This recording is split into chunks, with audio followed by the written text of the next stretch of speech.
Junior NTR new movie Janata garage. మిర్చి శ్రీమంతుడు సినిమాల director Koratala Shiva దర్శకత్వంలో ఈ సినిమా రూపుదిద్దుకుంటోంది. ఈ సినిమాను ఆగస్టు 12న రిలీజ్ చేయాలని భావిస్తుండటంతో త్వరగా షూటింగ్ కంప్లీట్ చేసేలా చిత్ర యూనిట్ ప్లాన్ చేస్తోంది. ఇది ఇలా ఉంటే పక్కా మాస్ అండ్ యాక్షన్ ఎంటర్టైనర్గా తెరకెక్కుతున్న గ్యారేజ్లో ఎన్టీఆర్ సరసన సమంత, నిత్యా మీనన్ హీరో హీరోయిన్లుగా నటిస్తున్నారు. ఈ నేపథ్యంలో టాలీవుడ్లో గ్యారేజ్ స్టోరీ గురించి ఓ లైన్ లీక్ అయింది.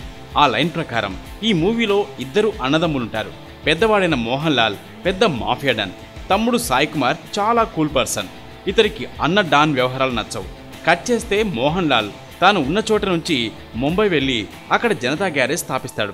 ఇక ఐఐటి స్టూడెంట్ అయిన ఎన్టీఆర్ జనతా గ్యారేజ్లో తన పెదనాన్నకు సహాయపడుతుంటాడు. ఇక్కడ జరిగిన కొన్ని గొడవల వల్ల ఎన్టీఆర్కు తన ఫ్యామిలీ గతం తెలుస్తుంది.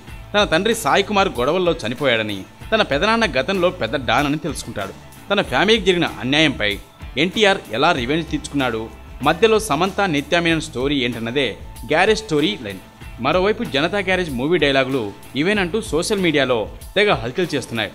అన్న గ్యారేజ్లో రిపేర్లు కాదు, అమ్మాయిల హార్ట్లు కూడా రికవరీ చేసేస్తాడు అనే డైలాగ్, ఆకలేస్తే అన్నం పెట్టే అమ్మ, భయం వేస్తే తోడుగా ఉండే నాన్న లేకపోతే ఎలా ఉంటుందో నాకు తెలుసు, మనిషికి అంతకు మించి నరకం ఉండదు అనే డైలాగు లక్ష్మణ రేఖ దాటిన తర్వాత రక్షణ గురించి ఆలోచించకుండా వెళ్ళిపోవడానికి నేను లక్ష్మణుణ్ణి కాదు, 1,00,000 సముద్రాలైనా దాటి ఆపదలో ఉన్న వాళ్ళను కాపాడడానికి దూకే వీరాంజనేయుడిని.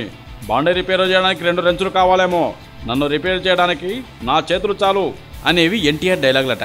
మరి ఈ డైలాగులు వింటామో లేదో వేచి చూడాల్సిందే.